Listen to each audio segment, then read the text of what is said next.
So this sort of leads on to the next question that I wanted to ask in regard to if somebody is feeling those sort of shame feelings about perhaps they what would some of those compensatory behaviours? Yes, people talk about compensatory behaviours. It's a hard thing to understand. What does that compensating. mean? Yeah. It's really about literally compensating for eating. So as I mentioned, the feelings of anxiety and guilt after a meal can be really high, and I think the eating disorder voice is strong.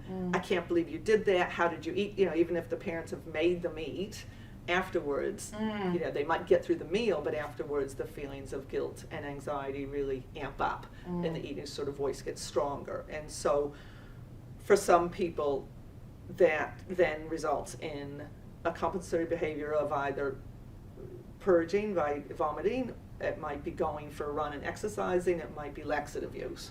So something to try and get rid of the calorie intake. None of them actually work that well. In fact, vomiting a lot of times is just water loss, and certainly we know laxatives don't work.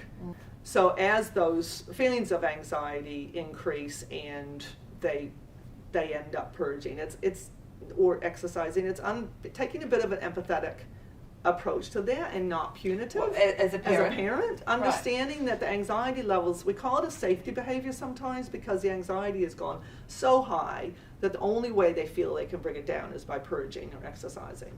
And so it takes time to reverse that.